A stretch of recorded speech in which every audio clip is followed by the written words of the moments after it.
Now, once you're ready, go ahead and open up the Atom editor. Now, if you haven't yet installed Atom, this is a good point to go back and have a look at those videos on how to install Atom for Mac or for Windows. Because from here on out, we're going to be working with the Atom editor to create every single one of our websites. So it's really, really important that you have it set up with all the packages that we've specified in those installation videos. But once you've got it installed and opened, you should be looking at a screen like this. Now, the first thing we're going to do is we're going to go to File and we're going to open a new project folder to work out of. So I want you to create a new folder either in your desktop or somewhere else that you prefer, and it's going to be called Web Development. Go ahead and hit Create, and then select that web development folder and go ahead and click Open. And now you'll see your project folder show up in the sidebar over here, and you can toggle it closed by clicking on that arrow button over there. So now that we've got our web development folder, this is where we're going to store all of our projects. So the first project that we're going to be creating is our personal website. So go ahead and right-click on the web development folder, and we're going to create a new folder inside the web development folder. And we're going to call our project HTML personal site. And now we're ready to create our very first HTML file inside this folder. So again, right-click on this tab, and we're going to create a new file. Now, as you get used to Atom, you're going to start to want to use some of their shortcuts. So for example, instead of right-clicking and selecting new file, you can also just simply select the HTML personal site and hit A in order to do the same thing. But in the beginning, as you're getting used to Atom, I'm going to be using a lot of the mouse controls so that you can see what's happening on screen. But feel free to start incorporating the shortcuts into your workflow. And as time goes on, you'll find that they make life so much quicker and so much easier. So now we're going to create our very first file. And you can see the way that the files are structured is that we're creating it inside this folder called HTML personal site. And inside that folder is where our web page is going to be located. Let's go ahead and create this home page. And by convention, we're going to name it index.html. And that is usually the name that developers will give their home page.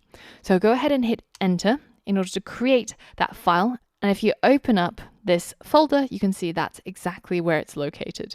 And it should open up on the right hand or the main pane over here as well. Now, in order to create any HTML website, there's a little bit of boilerplate code that's associated. Now, you can either write it all out, or because we installed the Emmet plugin, we can simply write HTML and then hit enter, and it will insert all of that boilerplate code for us. And you're going to come to see and appreciate all of the powers of the Atom plugins and how helpful they can be. So now we mentioned that this is a standard HTML boilerplate code. Now in programming, we talk about boilerplates quite frequently, and it's similar to having a code template, something that you'll reuse for different projects. And it comes from the days when the printing press would make these heavy iron plates that would function as their printing template. And because they looked very similar to the small metal plate that identified the builder of a steam boiler, they called it the boilerplate. So that's just where this word comes from. But when we're talking about it in programming, we usually mean a code template that you can reuse. Now, even though we didn't have to do very much work in order to get all of this into our file, it would still be a shame to lose it, right? So in Atom, whenever you see a blue dot on the tab bar of your file, that means that there's unsaved progress. And in order to make it disappear and to keep your progress, you can simply go to File and then click on Save, or use whatever shortcut that shows up for you over here. It should be Command S on Mac, and it should be Control S on Windows. For those of you who are interested, I've included a link to some of the most commonly used Atom keyboard shortcuts, and includes the commands for both Mac, Windows, and Linux for users of all three platforms. So go and have a look over there and start learning and using some of these shortcuts. And once you've saved your file in Atom, you'll see that little blue dot disappear, and now you can be rest assured that all your progress has now been safely saved. Now, there's quite a lot of stuff on the screen, so let's talk about this boilerplate line by line to understand what it all does. So the first line here is where we declare the document type. And this tells the browser when it opens up this file, what is the version of HTML that we're using. Now in this course, we're working with the latest version of HTML, which is HTML5. Now in previous versions of HTML, this doc type was incredibly convoluted. And in fact, I can show you what some of them look like. So we can write HTML for T, for example. And then because we've installed Emmet, if I hit tab, you can see this is what the boilerplate code for a particular HTML4 version would look like. And you can see that doc type is a lot longer, and very often programmers won't be able to remember that, so they actually have to look it up somewhere. But since HTML5, the doc type declaration became a lot simpler, and now it's just !doc_type HTML, and this tells the browser to render this file as an HTML5 document. And there's a few differences between how things will appear or how things will be structured depending on whether if the doc type was HTML5 or a previous version. So that's the doc type.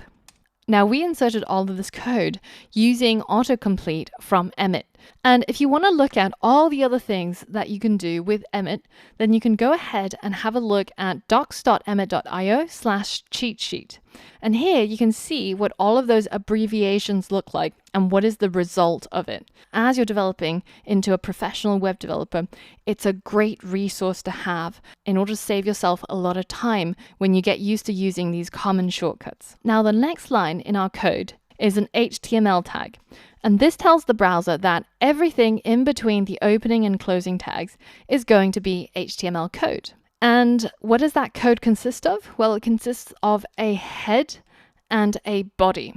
Now, the head is the part of the HTML file that holds information about the web page, and it tells the browser how it should handle the page. So, for example, we might have a title tag in here that tells the browser what is the title of this particular document or this particular page. So let's go ahead and give our website a title. Let's call it whatever your name is. So mine is Angela, Angela's personal site. And now if we go ahead and hit save, we can have a look at it inside our browser.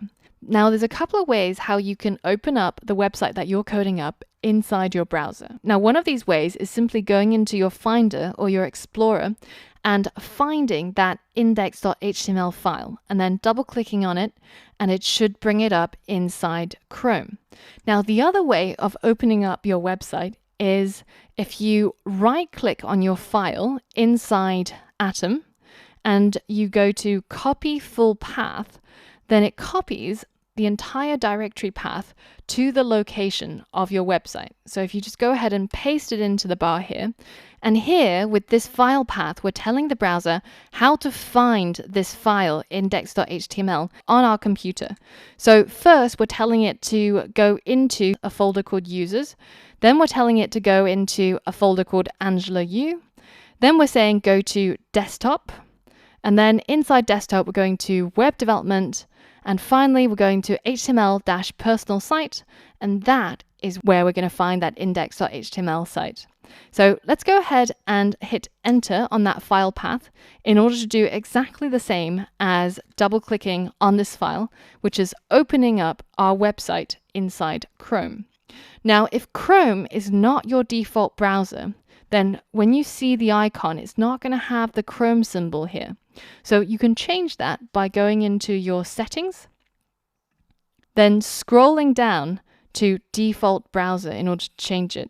Now, at the moment, our website doesn't contain any content yet, but it does have a title, which you can see here. And it says Angela's personal site, which is what we created over here. Now, inside the head section, there's also this meta element. Now, there's quite a few different meta elements, but this particular one is called character set, and the one that we're setting it to is UTF-8. Now, what does this line do? The meta elements give extra metadata or associated data to your HTML document. And in this case, we're telling the browser when it opens up this file that all the text inside our web page is encoded using the UTF-8 encoding system.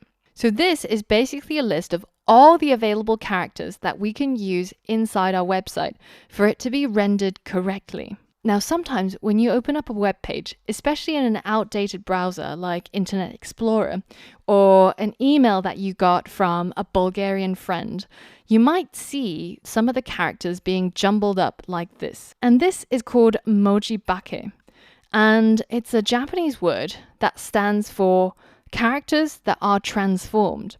And it occurs because your browser is trying to render the characters using the wrong character set. So, for example, if we have a look at this Wikipedia page for mojibake in Japanese, you can see that currently my browser is set to render all the web pages as Unicode, which is very similar to UTF-8. And you can see that everything looks pretty legit. It all looks more or less like Japanese. But if I decide to change the encoding of my browser and for it to interpret all the websites as something else, say Arabic, then you can see that all of this web page is now messed up. This is not a valid word, and none of this has any meaning because it's encoded the website incorrectly. So there's quite a few different types of encoding, and they're specialized for different languages because different languages use different symbols. So for example, if you have a look at the Windows Greek symbol chart, then you can see that the symbol at position 224 looks like this. But if you have a look at the chart for Windows Arabic, then 224 actually encodes a completely different character. And that's why we get these messed up websites or strange looking emails when it's interpreted using the wrong encoding. Now, UTF-8 is the standard encoding that you should be using when working with HTML5. And the reason for that is because it includes all of those international symbols.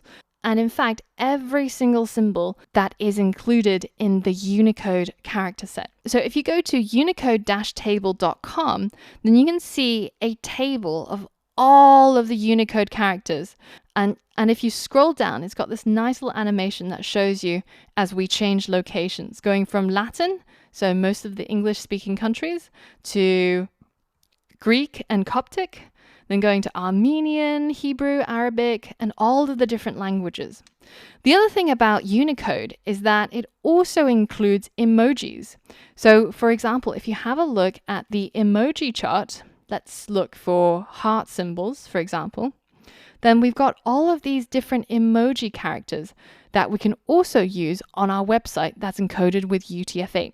So let's go ahead and give that a try. Let's find a nice looking heart symbol. We can right click to copy it or hit Command C or Control C.